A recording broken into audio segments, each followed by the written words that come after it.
ನೋಡಿ ಸುಕ್ಕ ಆದರೂ ಸ್ವಲ್ಪ ಮೀನು ಪುಡಿ ಆಗಲಿಲ್ಲ. ನೋಡಿ ಎಷ್ಟು ಇಡೀ ಆಗಿ ಉಂಟು ಅಂತ. ನಮಸ್ತೆ ಎಲ್ರಿಗೂ, ಹೇಗಿದ್ದೀರಿ ಎಲ್ಲರೂ? ಇವತ್ತೊಂದು ಹೊಸ ಸ್ಪೆಷಲ್ ರೆಸಿಪಿಯೊಂದಿಗೆ ಬಂದಿದ್ದೇನೆ. ಸ್ಪೆಷಲ್ ಅಂದರೆ ಏನೋ ದೊಡ್ಡ ಕೆಲಸ ಏನಿಲ್ಲ, ಅಷ್ಟೊಂದು ಸಿಂಪಲ್ ಆಗಿ ಸ್ವಲ್ಪ ಪದಾರ್ಥ, ಸ್ವಲ್ಪ ಸಾಮಾನುಗಳನ್ನೆಲ್ಲ ಹಾಕಿ ಮಾಡುವಂಥ ಒಂದು ರೆಸಿಪಿ.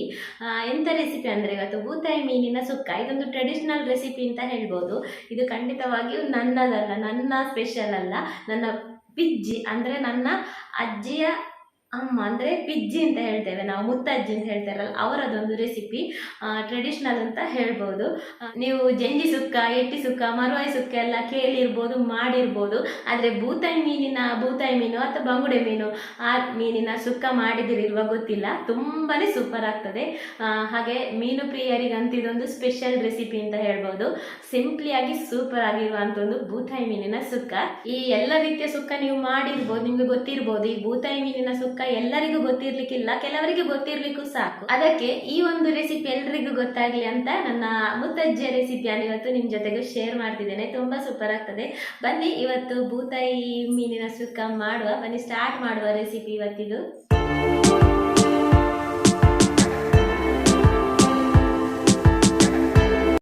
ಇಲ್ಲಿ ನಾನು ನೋಡಿ ಮೀನನ್ನು ಕಟ್ ಮಾಡಿ ತೊಳೆದು ತಂದಿದ್ದೇನೆ. ಸಣ್ಣ ಸಣ್ಣ ಬೂತಾಯಿ, ತರುಬೂತಾಯಿ ಅಂತ ಬರ್ತದಲ್ಲ, ಅದು ಸಿಕ್ಕಿದರೆ ಇನ್ನೂ ಸೂಪರ್ ಆಗ್ತದೆ. ಇದು ಸಣ್ಣದು ಅಲ್ಲ, ದೊಡ್ಡದು ಅಲ್ಲ, ಹಾಗೆ ಕೆಲವು ಸಣ್ಣ ದೊಡ್ಡದು ಮಿಕ್ಸ್ ಕೂಡ ಉಂಟು. ಅದನ್ನು ನೋಡಿ ಈ ರೀತಿ ಕಟ್ ಮಾಡಿದ್ದೇನೆ. ಈಗ ಇದಕ್ಕೊಂದು ಮಸಾಲೆ ರೆಡಿ ಮಾಡಲಿಕ್ಕೆ ಉಂಟು. ಇದಕ್ಕಿಂತ ಸಣ್ಣ ಸಣ್ಣ ಬೂತಾಯಿ ಸಿಕ್ಕಿದರೆ ಸೂಪರ್ ಆಗ್ತದೆ. ಇದರಲ್ಲಿ ಅರ್ಧ kg ಮೀನುಂಟು, ಹೇಳಿದ್ನ ಅರ್ಧ kg ಮೀನುಂಟು. ಈಗ ಅರ್ಧ kg ಮೀನಿನ ಮಸಾಲೆ ನಾನು ಹೇಳ್ತೇನೆ. ಮೊದಲಿಗೆ ಇಲ್ಲಿ ಒಂದು ಬಾಣಲೆ ಬಿಸಿ ಆಗಲಿಕ್ಕೆ ಇಟ್ಟಿದ್ದೇನೆ. ಇಲ್ಲಿ ಒಂದು 15 ಉದ್ದ ಮೆಣಸು ಹಾಕ್ತಾ ಇದ್ದೇನೆ. ನಿಮಗೆ ಇನ್ನೊಂದು ಮೆಣಸು ಉಂಟಲ್ಲ, ರೌಂಡ್ ಮೆಣಸು ನಾವು ಹಾಕ್ತೇವೆ. ಖಾರ ಬೇಕಾದರೆ ಅದನ್ನು ಕೂಡ ಸೇರಿಸ್ಬೋದು. ಜಾಸ್ತಿ ಖಾರ ಬೇಡ ಅಂತ ನಾನಿಲ್ಲಿ ಉದ್ದ ಮೆಣಸು ಮಾತ್ರ ಹಾಕ್ತಿದ್ದೇನೆ. ನೋಡಿ ಈ ರೀತಿ ಮೆಣಸು ಕೂಡ ಸೇರಿಸ್ಬೋದು. ಎಣ್ಣೆ ಎಲ್ಲ ಏನು ಹಾಕಲಿಕ್ಕಿಲ್ಲ, ಇದು ಡ್ರೈ ರೋಸ್ಟೇ ನಾವು ಫ್ರೈ ಮಾಡಬೇಕು. ಇದು ಪುಡಿ ಸುಕ್ಕ ಅಲ್ವಾ, ಪುಡಿ ಮಾಡಲಿಕ್ಕೆ ಉಂಟು. ಅದಕ್ಕೆ ಮೆಣಸು ಸ್ವಲ್ಪ ಬಿಸಿ ಆಗಲಿ. ಮೆಣಸು ಬಿಸಿ ಆಗುವಾಗ ಇಲ್ಲಿ 1 ಸ್ಪೂನಷ್ಟು ಕೊತ್ತಂಬರಿ, ಹಾಗೆಯೇ ಒಂದು 1/4 ಸ್ಪೂನಷ್ಟು ಮೆಂತೆ ಸ್ವಲ್ಪ ಫ್ರೈ ಆಗಲಿಕ್ಕೆ ಲೇಟು. ಅದಕ್ಕೆ ಮೆಂತೆ ಸ್ವಲ್ಪ ಬಿಸಿ ಆಗಲಿ, ಇಲ್ಲದಿದ್ದರೆ ಬಾಕಿ ಮಸಾಲೆ ಬೇಗ ಫ್ರೈ ಆಗ್ತದೆ, ಮೆಂತೆ ಫ್ರೈ ಆಗೋದಿಲ್ಲ. ಮೆಂತೆ ಫ್ರೈ ಆಗದಿದ್ದರೆ ಇದು ಉಂಟಲ್ಲ, ಸಾಂಬಾರೇ ಆಗಲಿ ಸುಕ್ಕಾಗಲಿ ಯಾವುದಿಲ್ಲ, ಒಂಥರ ಲೋಳೆ ಥರ ಬರ್ತದೆ. ಅಂದರೆ ಮೆಂತೆ ಸ್ವಲ್ಪ ಲೋಳೆ ಥರ, ನಾವೆಂತ ನ್ಯೋಲಿ ಅಂತ ಹೇಳ್ತೇವೆ, ಹಾಗೆ ಒಂಥರ ಅಂಟು. ಅದಕ್ಕೆ ಮೆಂತೆ ಸ್ವಲ್ಪ ಫ್ರೈ ಆಗಬೇಕು, ಮೆಂತೆ ಕೆಂಪಾಗಬೇಕು. ನೋಡಿದ್ರೆ ಮೆಂತೆ ಫ್ರೈ ಆಗ್ತಾ ಬಂತು. ಈಗ ಒಂದು 3/4 ಸ್ಪೂನಷ್ಟು ಜೀರಿಗೆ. ಇದೆಲ್ಲ ಜಾಸ್ತಿ ಫ್ರೈ ಕೂಡ ಆಗಬಾರ್ದು, ಸ್ವಲ್ಪ ಬಿಸಿ ಆಗಬೇಕು ನಮಗೆ ಪುಡಿ ಮಾಡಲಿಕ್ಕೆ. ನಂತರ ಒಂದು 4-5 ಬೀಜ ಕಾಳು ಮೆಣಸು. ಈಗ ಕೊನೆಗೆ ಒಂದು ಚಿಟಿಕೆಯಷ್ಟು ಓಂಕಾಳು ಹಾಕಿ ಗ್ಯಾಸ್ ಆಫ್ ಮಾಡುವ. ಬಾಣಲೆ ಬಿಸಿ ಉಂಟಲ್ಲ, ಅದೇ ಬಿಸಿಗೆ ಅದು ಫ್ರೈ ಆಗ್ತದೆ. ಆ್ಯಕ್ಚುಲಿ ಪೆಪ್ಪರ್ ಮತ್ತು ಅಜ್ವಾಯಿನ್, ಓಂಕಾಳು ಮತ್ತು ಕರಿಮೆಣಸು ಹಾಕಲಿಕ್ಕಿಲ್ಲ, ಆದರೆ ನನಗೆ ಅದರ ಫ್ಲೇವರ್ ಇಲ್ಲದಿದ್ದರೆ ಸರಿಯಾಗೋದಿಲ್ಲ, ಅದಕ್ಕೆ ನಾನು ಹಾಕ್ತೇನೆ. ಮತ್ತು ಕೆಲವರಿಗೆ ಅಜ್ವಾಯಿನ್ ಮತ್ತು ಕಾಳು ಮೆಣಸು ಬೇಕೇ ಬೇಕು, ಮೀನಿನ ಪದಾರ್ಥ ಏನೇ ಮಾಡೋದಾದರೂ ಹಾಕಲೇಬೇಕು. ಹಾಗೆ ಹಾಕಿದೆ ನಾನು ಕೂಡ. ನಿಮಗೆ ಬೇಡ ಅಂದರೆ ಅದನ್ನು ಸ್ಕಿಪ್ ಮಾಡ್ಬೋದು. ಈಗಿದು ತಣ್ಣಗಾದ್ಮೇಲೆ ಮಿಕ್ಸಿ ಜಾರಿಗೆ ಹಾಕಿ ಪುಡಿ ಮಾಡಿ, ನಾನಿಲ್ಲಿ ಮಿಕ್ಸಿಗೆ ಹಾಕಿ ಪುಡಿ ಮಾಡಿ ತಂದೆ.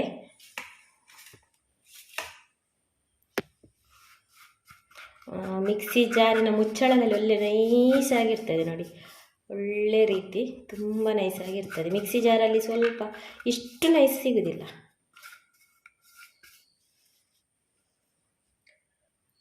ಈಗ ನಾನು ಈ ಪುಡಿ ಮಾಡಿದ ಪೌಡರಿಂದ ಒಂದು 2 ಸ್ಪೂನ್, 2 ಅಂದರೆ ಆಗ 1 ಸ್ಪೂನ್, ಒಟ್ಟಿಗೆ ಒಂದು 3 ಸ್ಪೂನಷ್ಟು ತೆಗಿತೇನೆ ಇಲ್ಲಿ ಮಸಾಲೆ ರೆಡಿ ಮಾಡಲಿಕ್ಕೆ. ಮೊದಲು ಸ್ವಲ್ಪ ಹುಣಸೆ ಹಣ್ಣನ್ನು ಈ ರೀತಿ ನೀರಲ್ಲಿ ಹಾಕಿಡಬೇಕು. ಇದು ಎಲ್ಲ ಈಗ ಬೇಡ, ಈಗ ಸ್ವಲ್ಪ ಸಾಕು. ಒಳ್ಳೆ ಬೇಗ ಹಾಕಿಟ್ರೆ ಒಳ್ಳೆ ರೀತಿ ನೆನೆತದೆ, ಎಲ್ಲ ಹುಳಿಯ ಇದು ಬಿಡ್ತದೆ. ಈಗ ಇದರಿಂದ ಸ್ವಲ್ಪ ಹುಣಸೆ ನೀರನ್ನು ಇದಕ್ಕೆ ಹಾಕುವ. ಒಂದು 2-3 ಸ್ಪೂನಷ್ಟು ಸಾಕು. ಹುಣಸೆ ಹಣ್ಣೆ ಹಾಕಿ, ಟ್ರೆಡಿಷ್ನಲ್ ಟೇಸ್ಟ್ ಬೇಕಾದ್ರೆ ಹುಣಸೆ ಹಣ್ಣೆ ಹಾಕಬೇಕು. ವಿನಿಗರ್, ಲೆಮನ್ ಜ್ಯೂಸ್ ಎಲ್ಲ ಹಾಕಲಿಕ್ಕೆ ಹೋಗಬೇಡಿ. ಹಾಗೆ ಒಂದು ಅರ್ಧ ಸ್ಪೂನಷ್ಟು ಅರಶಿನ ಮತ್ತು ರುಚಿಗೆ ತಕ್ಕಷ್ಟು ಉಪ್ಪು, ಎಷ್ಟು ಮೀನು ಉಂಟು ಅಂತ ನೋಡಿಕೊಂಡು ಉಪ್ಪು ಹಾಕಿದರೆ ಆಯಿತು. ನೀವು ಫ್ರೈ ಮಾಡಲಿಕ್ಕೆ ಹೇಗೆ ಕಲಸ್ತೀರಿ ನೋಡಿ ಅದೇ ರೀತಿ ತುಂಬ ತೆಳುವಾಗಿ ಅಲ್ಲ, ದಪ್ಪಗೆ ಕಲಸಿದರೆ ಆಯಿತು. ನೀರು ಕಡಿಮೆ ಆದರೆ ಹುಣಸೆ ರಸನ ಸೇರಿಸಿಕೊಂಡು ಮಿಕ್ಸ್ ಮಾಡಿದರೆ ಆಯಿತು. ಈಗ ಒಳ್ಳೆ ರೀತಿ ಮಿಕ್ಸ್ ಆದ ನಂತರ ಈ ಕಟ್ ಮಾಡಿ ಇಟ್ಟ ಮೀನು ಉಂಟಲ್ಲ ಅದನ್ನು ಹಾಕಿ ಇದಕ್ಕೆ ಮಿಕ್ಸ್ ಮಾಡುವ. ನಾವು ಫ್ರೈಗೆಲ್ಲ ಹೇಗೆ ಮಾಡ್ತೇವೆ ನೋಡಿ ಅದೇ ರೀತಿ. ಈಗ ಉಳಿದ ಮಸಾಲೆ ಜಾಸ್ತಿ ಆಯಿತು ಅಂತ ಅಂದ್ಕೋಬೇಡಿ, ನಾನಿಲ್ಲಿ ಇದಕ್ಕೆ ಎಷ್ಟು ಬೇಕು ನೋಡಿ ಅಷ್ಟೇ ಮಸಾಲ ಮಾಡಿದ್ದು, ಅದೇನು ಜಾಸ್ತಿ ಆಗೋದಿಲ್ಲ, ಕರೆಕ್ಟ್ ಆಗ್ತದೆ ನೋಡಿ. ಈಗ ಈ ಮೀನಿಗೆ ಇಷ್ಟು ಸಾಕು, ಉಳಿದದ್ದು ಮಸಾಲೆ ಕೂಡ ನಮಗೆ ಬೇಕು ನೋಡಿ. ಈಗ ಮಿಕ್ಸ್ ಎಲ್ಲ ಮಾಡಿ ಆಯಿತು. ಸಣ್ಣ ಸಣ್ಣ ಬೂತಾಯಿ ಸಿಕ್ಕಿದ್ರೆ ಇನ್ನೂ ಒಳ್ಳೇದಾಗ್ತದೆ ಆಯಿತಾ. ಇದೀಗ ಮಿಕ್ಸ್ ಮಾಡಿ ಆಯಿತು. ಇದನ್ನು ಮ್ಯಾರಿನೇಟ್ ಮಾಡಿ 10 ನಿಮಿಷ 20 ನಿಮಿಷ ಅರ್ಧ ಗಂಟೆ ಅಂತ ಏನು ಇಡಲಿಕ್ಕಿಲ್ಲ, ಡೈರೆಕ್ಟ್ ತವಕ್ಕೆ ಫ್ರೈ ಮಾಡಲಿಕ್ಕೆ ಹಾಕೋದು. ಆದಷ್ಟು ಇದನ್ನು ಅಂದರೆ ಇದು ನಾವು ಪುಡಿ ಮಾಡಿದ ಮಸಾಲ ಅಲ್ವ, ಅಷ್ಟೊಂದು ನೈಸ್ ಇರೋದಿಲ್ಲ. ನೀವು ಕಬ್ಬಿಣದ ಕಾವಲಿಯಲ್ಲೆಲ್ಲ ಮಾಡಿದರೆ ಮಸಾಲ ಸ್ವಲ್ಪ ಬಿಟ್ಟು ಹೋಗ್ಬೋದು. ಮೊದಲೆಲ್ಲ ಪುಡಿ ಪುಡಿ ಆದರೂ ನಡೀತಿತ್ತು, ಒಂಥರ ಉಪ್ಪಿಟ್ಟು ಥರ ಮಾಡ್ತಿದ್ರು ಪುಡಿ ಪುಡಿ ಆದರೂ. ಆದರೆ ಈಗ ನಮಗೆ ಇಡೀ ಸಿಗಬೇಕಲ್ಲ, ಅದಕ್ಕೆ ನಾವೆಂತ ಮಾಡುವ ಅಂದರೆ ನಾನ್ ಸ್ಟಿಕ್ ತವದಲ್ಲಿ ಇದನ್ನು ಫ್ರೈ ಮಾಡುವ. ಈಗ ಇಲ್ಲೊಂದು ನಾನು ನಾನ್ ಸ್ಟಿಕ್ ಪ್ಯಾನೆ ತಗೊಂಡಿದ್ದೇನೆ ಫ್ರೈ ಮಾಡಲಿಕ್ಕೆ. ಈಗ ಇದಕ್ಕೆ ಸ್ವಲ್ಪ ಎಣ್ಣೆ ಹಾಕುವ. ಎಣ್ಣೆ ಒಂದು 3-4 ಟೇಬಲ್ ಸ್ಪೂನ್ ಅಷ್ಟು ಹಾಕಿ, ಎಣ್ಣೆ ಸ್ವಲ್ಪ ಬಿಸಿಯಾಗಲಿ. ನಾನಿಲ್ಲಿ ತೆಂಗಿನ ಎಣ್ಣೆ ಹಾಕಿದ್ದೇನೆ. ತೆಂಗಿನ ಎಣ್ಣೆ ಹಾಕಿದರೆ ಒಳ್ಳೆ ರುಚಿ ಕೊಡ್ತದೆ. ಇನ್ನು ನೀವು ಯಾವ ಎಣ್ಣೆ ಯೂಸ್ ಮಾಡ್ತೀರಿ ಆ ಎಣ್ಣೆ ಹಾಕ್ಬೋದು. ಎಣ್ಣೆ ಇಲ್ಲಿ ಒಳ್ಳೆ ಬಿಸಿ ಆಗಬೇಕು, ಇಲ್ಲದಿದ್ದರೆ ಮಸಾಲೆ ಎಲ್ಲ ಎಣ್ಣೆ ಹರಡಿಕೊಂಡು ಬಿಡ್ತದೆ. ಅದಕ್ಕೆ ಎಣ್ಣೆ ಒಳ್ಳೆ ಬಿಸಿಯಾದ ನಂತರ ಈ ಮೀನನ್ನು ಫ್ರೈ ಆಗಲಿಕ್ಕೆ ಹಾಕಬೇಕು.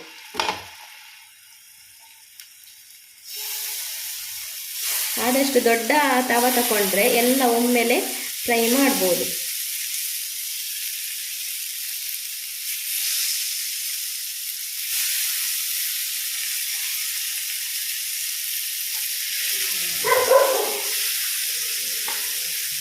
ನೋಡಿ, ಇಂಥ ತುಂಡು ತುಂಡು ಮಾಡಿದರೆ ಒಳ್ಳೆಯದಾಗ್ತದೆ.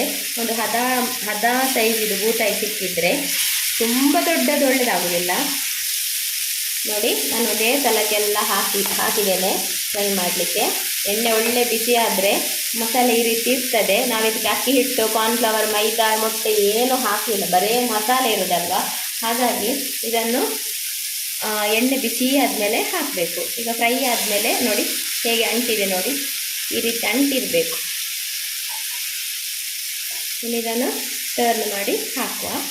ಒಂದು ಸೈಡ್ ಫ್ರೈ ಆದಮೇಲೆ, ಅರ್ಧಂಬರ್ಧ ಫ್ರೈ ಅಲ್ಲ, ಪೂರ್ತಿಯಾಗಿ ಒಳ್ಳೆ ಫ್ರೈ ಆಗಬೇಕು. ಮೀನು ಒಳ್ಳೆ ಇದರಲ್ಲೇ ಬೇಯಬೇಕು. ಎಣ್ಣೆ ಕಡಿಮೆ ಆದರೆ ಸ್ವಲ್ಪ ಹಾಕ್ಕೊಳ್ಳಿ.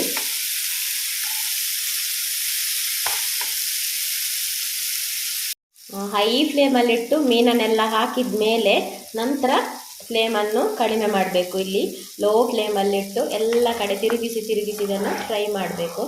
ತವ ದೊಡ್ಡದಿದೆ ಅಲ್ವಾ, ಎಲ್ಲ ಕಡೆ ಫ್ರೈ ಆಗಬೇಕಲ್ಲ ಸರಿಯಾಗಿ. ತವವನ್ನು ತಿರುಗಿಸಿ ಫ್ರೈ ಮಾಡಬೇಕು. ಮತ್ತು ಮಸಾಲೆ ಉಳಿದಿದ್ರೆ ಅದನ್ನು ಹಾಗೆಯೇ ಬಿಸಾಡಬೇಡಿ, ಮೀನಿನ ಮೇಲೆಲ್ಲ ಹಾಕಿಬಿಡಿ ಮಸಾಲೆ. ಒಮ್ಮೆ ಹೈ ಫ್ಲೇಮ್ ಇಟ್ಟು ಎಲ್ಲ ಕಡೆ ಈ ರೀತಿ ಫ್ರೈ ಮಾಡಿಕೊಳ್ಳಿ. ಬೆಂಕಿ ಎಲ್ಲ ಕಡೆಗೆ ತಾಗಲಿ. ನೋಡಿ, ಒಳ್ಳೆ ಫ್ರೈ ಆಗಬೇಕು. ಒಂದು 7-8 ನಿಮಿಷ ಇದನ್ನು ಫ್ರೈ ಮಾಡಬೇಕು. ಪಲ್ಟಿ ಮಾಡುವಾಗ ಅಷ್ಟೇ ಮೀನನ್ನು ಒಳ್ಳೆ ರೀತಿ ಪಲ್ಟಿ ಮಾಡುವಾಗ ಅಷ್ಟೇ ಸರಿಯಾಗಿ ನಿಧಾನವಾಗಿ ಸಣ್ಣ ಸಟ್ಟಿಗೆ ತಗೊಂಡು ಇದನ್ನು ಪಲ್ಟಿ ಮಾಡಿ. ದೊಡ್ಡ ಸಟ್ಟಿಗೆಲ್ಲ ಹಾಕಿ ಪುಡಿ ಮಾಡಬೇಡಿ. ನೋಡಿ, ಇಲ್ಲಿ ಯಾವುದು ಪುಡಿ ಆಗಲಿಲ್ಲ. ಮಗುಚಿ ಹಾಕಿದ ಮೇಲೆ ಲೋ ಫ್ಲೇಮಲ್ಲಿಟ್ಟು ಸ್ವಲ್ಪ ಹೊತ್ತು ಫ್ರೈ ಮಾಡಿದರೆ ಆಯಿತು. ಒಮ್ಮೆ ಗ್ಯಾಸ್ ಫಾಸ್ಟ್ ಇಟ್ಟು ನಾನು ಆಗ ತೋರಿಸಿದಲ್ಲ ಫ್ರೈ ಆದ ನಂತರ ಮಗುಚಿ ಹಾಕಿದ ಮೇಲೆ ಸ್ಲೋ ಇಡಿ, ಒಳ್ಳೆ ಫ್ರೈ ಆಗಲಿ. ನೋಡಿ, ಈಗ ಕರೆಕ್ಟಾಗಿ ಫ್ರೈ ಆಯಿತು, ಸಾಕು. ಇದನ್ನು ತೆಗೆಯುವ, ಸೈಡಿಗೆ ಇಡುವ. ಈಗೊಂದು ಮಣ್ಣಿನ ಪಾತ್ರೆಯನ್ನು ಇಡುವ, ಇದಕ್ಕೊಂದು ಮಸಾಲೆ ರೆಡಿ ಮಾಡಲಿಕ್ಕೆ. ಈಗ ಇಲ್ಲಿ ಒಗ್ಗರಣೆಗೆ ಒಂದು 2-3 ಸ್ಪೂನಷ್ಟು ಎಣ್ಣೆ ಹಾಕ್ಕೊಳ್ಳಿ. ಜಾಸ್ತಿ ಎಣ್ಣೆ ಬೇಡ, ಒಂದು ಹದದಲ್ಲಿ ಹಾಕ್ಕೊಳ್ಳಿ. ಮೀನು ಜಾಸ್ತಿ ಇದ್ದರೆ ಜಾಸ್ತಿ ಹಾಕಿ. ಈಗ ಎಣ್ಣೆ ಸ್ವಲ್ಪ ಬಿಸಿ ಆಗಲಿ. ಎಣ್ಣೆ ಬಿಸಿ ಆಗುವಾಗ ಈ ಸಣ್ಣ ಸ್ಪೂನ್, ಹಾಗಾಗಿ ನಾನು 1 ಸ್ಪೂನ್ ಹಾಕಿದ್ದೇನೆ. ದೊಡ್ಡ ಸ್ಪೂನ್ ಆದರೆ ಒಂದು ಅರ್ಧ ಸ್ಪೂನಷ್ಟು ಜಿಂಜರ್ ಗಾರ್ಲಿಕ್ ಪೇಸ್ಟ್ ಹಾಕಿ ನಂತರ ಅದರ ಹಸಿ ವಾಸನೆ ಎಲ್ಲ ಹೋಗಬೇಕು, ಅಷ್ಟರವರೆಗೆ ಫ್ರೈ ಮಾಡಬೇಕು. ಈಗ ಶುಂಠಿ ಬೆಳ್ಳುಳ್ಳಿ ಪೇಸ್ಟ್ ಒಳ್ಳೆ ಫ್ರೈ ಆಗಿದೆ. ನಾನಿಲ್ಲಿ 2 ಈರುಳ್ಳಿಯನ್ನು ಸಣ್ಣದಾಗಿ ಇಲ್ಲಿ ಕಟ್ ಮಾಡಿಕೊಂಡು ಹಾಕಿದ್ದೇನೆ. ಸಣ್ಣ ಆದ್ದರಿಂದ ನಾನಿಲ್ಲಿ 2 ಈರುಳ್ಳಿ ತಗೊಂಡಿದ್ದೇನೆ. ನೀವು ದೊಡ್ಡದಾದರೆ 1 ಈರುಳ್ಳಿ ಸಾಕು. ಈಗ ಇದನ್ನು ಫ್ರೈ ಮಾಡಬೇಕು, ಜಾಸ್ತಿ ಕೆಂಪಾಗುವಷ್ಟು ಫ್ರೈ ಮಾಡೋದು ಬೇಡ, ಸ್ವಲ್ಪ ಇದು ಮೆದುವಾದರೆ ಸಾಕು. ತುಂಬ ಗೋಲ್ಡನ್ ಬ್ರೌನ್ ಬರಬೇಕು ಅಂತೇನು ಇಲ್ಲ. ಈಗ ನೋಡಿ ಈರುಳ್ಳಿ ಎಲ್ಲ ಫ್ರೈ ಆಯಿತು, ಇಷ್ಟು ಫ್ರೈ ಆದದ್ದು ಸಾಕು. ಈಗ ಒಂದು ತೆಂಗಿನಕಾಯಿ ಹೋಳು ಉಂಟಲ್ಲ, ಅಂದರೆ 1 ಗೆರಟೆ ತೆಂಗಿನಕಾಯಿಯನ್ನು ತುರಿದು ಹಾಕಬೇಕು. ತುಂಬ ದೊಡ್ಡ ತುರಿಬೇಡಿ, ಸ್ವಲ್ಪ ನೋಡಿ ಹೇಗೆ ಸಣ್ಣ ತುರಿ ಉಂಟು ನೋಡಿ, ಆ ರೀತಿ ಸಣ್ಣ ತುರಿದು ಹಾಕ್ಕೊಂಡು ಮಿಕ್ಸ್ ಕೊಡಿ. ಮಿಕ್ಸ್ ಕೊಟ್ಟ ತಕ್ಷಣ ನಾವು ಪುಡಿ ಮಾಡಿದ್ದ ಪೌಡರ್ ಏನುಂಟು ನೋಡಿ ಮಿಕ್ಸಿ ಜಾರಲ್ಲಿ, ಅದನ್ನು ಹಾಕಿ. ಅದೆಲ್ಲ ಕರೆಕ್ಟ್ ಆಗ್ತದೆ, ಜಾಸ್ತಿ ಆಗೋದಿಲ್ಲ. ನಾನಿವತ್ತು ಹೇಳಿದ ಮಸಾಲೆ ಉಂಟಲ್ಲ, ಅರ್ಧ kg ಮೀನಿಗೆ ಕರೆಕ್ಟಾಗಿ ಆಗ್ತದೆ, ಜಾಸ್ತಿ ಆಗೋದಿಲ್ಲ, ಉಳಿಯುವುದಿಲ್ಲ. ಈಗ ಇದನ್ನೆಲ್ಲ ಒಮ್ಮೆ ಮಿಕ್ಸ್ ಮಾಡಿ. ಈಗ ಇದಕ್ಕೆ ಅರ್ಧ ಸ್ಪೂನಷ್ಟು ಅರಶಿನ ಕೂಡ ಸೇರಿಸಿ. ಅಂದರೆ ನಾವು ಫ್ರೈ ಮಾಡುವಾಗೆಲ್ಲ ಹಾಕಿದ್ದೇವೆ, ಆದರೆ ಈ ತೆಂಗಿನಕಾಯಿಗೆ ಸ್ವಲ್ಪ ಎಲ್ಲ ಬೇಕಲ್ಲ, ಒಂದು ಅರ್ಧ ಸ್ಪೂನ್ ಬೇಡ, 1/4 ಸ್ಪೂನಷ್ಟು ಅರಶಿನ ಕೂಡ ಸೇರಿಸಿ ಸ್ವಲ್ಪ ಹೊತ್ತು ಮಿಕ್ಸ್ ಮಾಡಿ. 1 ನಿಮಿಷ ಸಾಕು. ನೋಡಿ ಮಿಕ್ಸ್ ಆದ ನಂತರ ಇಲ್ಲಿ ಸ್ವಲ್ಪ ಹುಣಸೆ ರಸ ನಾವು ಆಗ ಇಟ್ಟಿದ್ದೇವಲ್ಲ, ಅದರದೇ ಸ್ವಲ್ಪ 1 ಸ್ಪೂನಷ್ಟು ಹುಣಸೆ ರಸವನ್ನು ಹಾಕಿ. ಮೀನಿಗೆಲ್ಲ ಹಾಕಿದ್ದೇವೆ ನಾವು, ಈ ಮಸಾಲೆಗೆ ಮಾತ್ರ ಈಗ ಎಲ್ಲ ಸ್ವಲ್ಪ ಹಾಕಲಿಕ್ಕೆ. ಒಂದು ಸ್ಪೂನ್, ಅಥವಾ ಹುಳಿ ಸ್ವಲ್ಪ ಜಾಸ್ತಿ ತಿನ್ನುವವರಾದರೆ ಒಂದು 2 ಸ್ಪೂನಷ್ಟು ಹಾಕ್ಕೊಂಡು ಒಳ್ಳೆ ಮಿಕ್ಸ್ ಮಾಡಿ. ಗ್ಯಾಸನ್ನು ಲೋ ಫ್ಲೇಮಲ್ಲಿ ಇಡಿ, ಇದು ಕರಂಚಬಾರ್ದು, ಹೊಗೆ ಹೋಗಬಾರ್ದು. ನೋಡಿ ಹೀಗೆ. ಈಗ ಈ ಮಸಾಲೆಗೆ ಎಷ್ಟು ಬೇಕು ನೋಡಿ ಅಷ್ಟು ಉಪ್ಪು ಹಾಕಿದರೆ ಆಯಿತು, ಜಾಸ್ತಿ ಹಾಕಬೇಡಿ. ತೆಂಗಿನಕಾಯಿ ಮತ್ತು ಈ ಮಸಾಲೆ ಅದಕ್ಕೆ ತಕ್ಕಷ್ಟು ಉಪ್ಪು ಹಾಕಿದರೆ ಆಯಿತು. ಈಗ ಉಪ್ಪು ಹಾಕಿ ಮಿಕ್ಸ್ ಮಾಡಿ. ನೋಡಿ ನಾನು ಹುಣಸೆ ರಸ ಹಾಕಿದ್ದು ಸ್ವಲ್ಪ ಕರೆಕ್ಟಾಗಿ ಉಂಟು. ನೀವು ಡ್ರೈ ಅಂತ ಅನಿಸಿದರೆ ಒಂದು ಸ್ಪೂನ್ ಅಥವಾ 2 ಸ್ಪೂನಷ್ಟು ನೀರು ಹಾಕಿ, ಜಾಸ್ತಿ ನೀರು ಹಾಕಬೇಡಿ. ಜಾಸ್ತಿ ನೀರು ಹಾಕಿದರೆ ಸುಕ್ಕ ಹೋಗಿ ಮತ್ತು ಗಸಿ ಆದೀತು. ಸ್ವಲ್ಪ ನೀರು ಹಾಕ್ಕೊಂಡು ಮಿಕ್ಸ್ ಮಾಡಬೇಕು, ಯಾಕೆಂದರೆ ಇಲ್ಲಾಂದರೆ ಮಸಾಲೆ ಸರಿಯಾಗಿ ಬೇಯುವುದಿಲ್ಲ, ಸ್ವಲ್ಪ ಅದು ನೀರಿನ ಅಂಶ ಬೇಕಾಗ್ತದೆ. ನಾನಿಲ್ಲಿ ಹುಣಸೆ ರಸದ ನೀರಿರೋದ್ರಿಂದ ಮಸಾಲೆ ನೋಡಿ ಬೇಯ್ತಾ ಇದೆ. ಇಲ್ಲಿ ನಾವು ಮಿಕ್ಸ್ ಮಾಡ್ತಿರೋದು ಸ್ವಲ್ಪ ತೆಂಗಿನಕಾಯಿ ಫ್ರೈ ಆಗಲಿ ಅಂತ. ನೋಡಿ ಇಲ್ಲಿ ನೀರುಳ್ಳಿ ತುಂಬ ಕಾಣ್ತಿದೆ ಅಲ್ಲ, ನಿಮಗೆ ಇಷ್ಟು ನೀರುಳ್ಳಿ ಬೇಡ ಅಂದರೆ ಇಷ್ಟು ಹಾಕಬೇಡಿ, ಸಣ್ಣ 1 ಹಾಕಿದರೂ ಸಾಕು. ಆದರೆ ನೀರುಳ್ಳಿ ಜಾಸ್ತಿ ಇದ್ದರೆ ಒಳ್ಳೆಯದಾಗ್ತದೆ, ಅದಕ್ಕೆ ನಾನಿಲ್ಲಿ ಇಷ್ಟು ನೀರುಳ್ಳಿ ಹಾಕ್ಕೊಂಡಿದ್ದೇನೆ. ಈಗ ಇದನ್ನೆಲ್ಲ ಸ್ವಲ್ಪ ಮಿಡ್ಲಿಗೆ ತಂದು, ಅಂದರೆ ಸೈಡಲ್ಲೆಲ್ಲ ಇರ್ತದಲ್ಲ ಎಲ್ಲ ಈ ರೀತಿ ಮಿಡ್ಲಿಗೆ ತಂದು ಸ್ವಲ್ಪ ಹೊತ್ತು ಮುಚ್ಚಳ ಮುಚ್ಚಿ 1-2 ನಿಮಿಷ ಇದನ್ನು ಮಸಾಲೆ ಬೇಯಲಿಕ್ಕೆ ಬಿಡುವ. ನೀವು 2 ಸ್ಪೂನ್ ನೀರು ಹಾಕಿರ್ತೀರಲ್ಲ, ಅದು ಬೇಯುವಾಗ ಕರೆಕ್ಟಾಗಿ ಮಸಾಲೆ ಸೆಟ್ ಆಗ್ತದೆ, ಮಸಾಲೆ ಎಲ್ಲ ಒಳ್ಳೆ ಬೇಯ್ತದೆ. ಅದಕ್ಕೆ ನಾನಿಲ್ಲಿ ಹುಣಸೆ ರಸನೇ ಜಾಸ್ತಿ ಹಾಕಿದ್ರಿಂದ ನೀರಿನ ಪಸೆ ಇದೆ. ಈಗ 2 ನಿಮಿಷ ಇದು ಹೀಗೇನೆ ಇರಲಿ. ಈಗ 2 ನಿಮಿಷ ಆಗಿದೆ ನೋಡಿ, ಮಸಾಲೆ ಒಳ್ಳೆ ಬೆಂದಿದೆ. ಒಳ್ಳೆ ಒಮ್ಮೆ ಮಿಕ್ಸ್ ಮಾಡುವ. ಉಪ್ಪು ಎಲ್ಲ ನೋಡ್ಕೊಳ್ಳಿ, ಉಪ್ಪು ಹುಳಿ ಖಾರ ಎಲ್ಲ. ಮಸಾಲೆ ಕೂಡ ಒಳ್ಳೆ ಬೆಂದಿದೆ ನೋಡಿ, ಕಲರ್ ಕೂಡ ಚೇಂಜ್ ಆಯಿತು ಬೆಂದಿದ್ದು. ಎಲ್ಲನೂ ಕರೆಕ್ಟಾಗಿದೆ. ಈಗ ಈ ಫ್ರೈ ಮಾಡಿಟ್ಟಂಥ ಮೀನನ್ನು ನಿಧಾನವಾಗಿ ಒಂದೊಂದೇ ಹಾಕುವ. ಇದು ಫ್ರೈ ಆಗಿರ್ತದೆ, ಏನಾಗುವುದಿಲ್ಲ, ಪುಡಿ ಆಗುವುದಿಲ್ಲ, ಆದರೂ ಸ್ವಲ್ಪ ನಿಧಾನವಾಗಿ ಹಾಕುವ.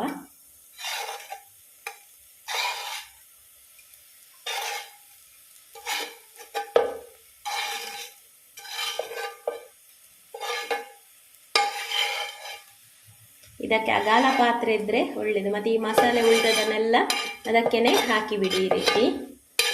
ಅಗಾಲ ಪಾತ್ರೆ ಒಳ್ಳೆಯದು ಯಾವಾಗಲೂ ಸುಕ್ಕ ಎಲ್ಲ ಮಾಡಬೇಕಾದ್ರೆ. ಈಗ ಇಲ್ಲಿ ಮಸಾಲ ಕೂಡ ಒಳ್ಳೆ ಫ್ರೈ ಆಗಿದೆ, ಬೆಂದಿದೆ. ಹಾಗೆಯೇ ಮೀನು ಕೂಡ ಫ್ರೈ ಆಗಿದೆ. ಇನ್ನು ಸ್ಮೂತಾಗಿ ಇದನ್ನು ಮಿಕ್ಸ್ ಕೊಡಲಿಕ್ಕೆ ಒಂದು ಮಾತ್ರ ಬಾಕಿ, ಮತ್ತು ಕುದಿಲಿಕ್ಕೆ ಬೇಯಲಿಕ್ಕೆ ಏನಿಲ್ಲ, ಸ್ಮೂತಾಗಿ ಮಿಕ್ಸ್ ಕೊಡಿ.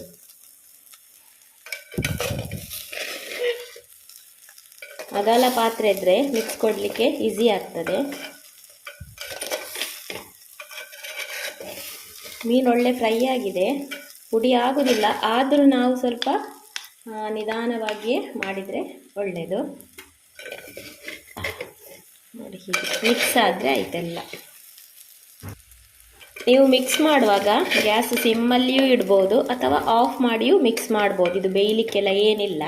ನಾನು ಇಲ್ಲಿ ಸಿಮ್ಮಲ್ಲಿಟ್ಟೆ ಮಿಕ್ಸ್ ಮಾಡ್ತಾ ಇದ್ದೇನೆ. ಸಾಕಿನ್ನು ಒಳ್ಳೆ ಮಿಕ್ಸ್ ಆಯಿತು ನೋಡಿ, ಮಸಾಲೆ ಮತ್ತು ಮೀನು. ಇನ್ನು ಗ್ಯಾಸ್ ಆಫ್ ಮಾಡುವ.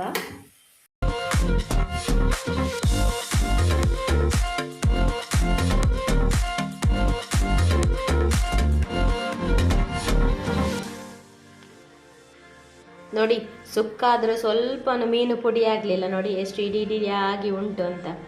ಬೂತಾಯಿ ಸುಕ್ಕ ನೋಡಿ.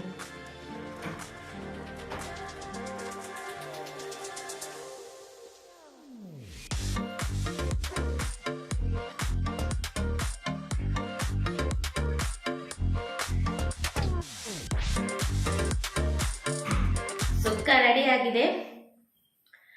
ತುಂಬ ಪರಿಮಳ ಬರ್ತಾ ಇದೆ.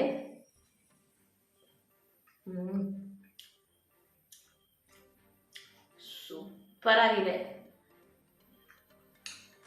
ನಮ್ಮ ಕರಾವಳಿ ಕಡೆ ಉಂಟಲ್ಲ, ನಾವು ಎಲ್ಲರೂ ಜಾಸ್ತಿಯಾಗಿ ಮೀನನ್ನು ತುಂಬ ಇಷ್ಟಪಡ್ತಾರೆ. ಮೀನನ್ನು ತುಂಬ ಇಷ್ಟಪಟ್ಟು ತಿಂತಾರೆ. ಹಾಗೆ ಮೀನು ಪ್ರಿಯರಿಗೊಂದು ಇದೊಂದು ಸ್ಪೆಷಲ್ ರೆಸಿಪಿ ಅಂತ ಅಂದ್ಕೊಂಡಿದ್ದೇನೆ. ಎಲ್ರಿಗೂ ಗೊತ್ತಾಗಲಿ ಅಂತ ಇದೊಂದು ರೆಸಿಪಿಯನ್ನು ಮಾಡಿದ್ದೇನೆ. ಸೂಪರ್, ತಿಂತಾನೇ ಇರುವಂತ ಆಗ್ತದೆ. ಸೂಪರ್ ಆಗಿದೆ. ಯಾರಿಗೆಲ್ಲ ಗೊತ್ತುಂಟು ಅವರು ಕಮೆಂಟ್ ಮಾಡಿ, ಯಾರಿಗೆಲ್ಲ ಗೊತ್ತಿಲ್ಲ ಅವರು ಕೂಡ ಕಮೆಂಟ್ ಮಾಡಿ. ಗೊತ್ತಿಲ್ಲದವರು, ಮಾಡದವರು ಇದನ್ನೊಮ್ಮೆ ಖಂಡಿತ ನೀವು ಟ್ರೈ ಮಾಡಲೇಬೇಕಾದ ಒಂದು ರೆಸಿಪಿ. ನಾನು ತಿನ್ನುವಾಗಲೇ ನಿಮಗೆ ಗೊತ್ತಾಗಿರ್ಬೋದು ಎಷ್ಟೊಂದು ರುಚಿಯಾಗಿದೆ ಅಂತ. ನೋಡಿ,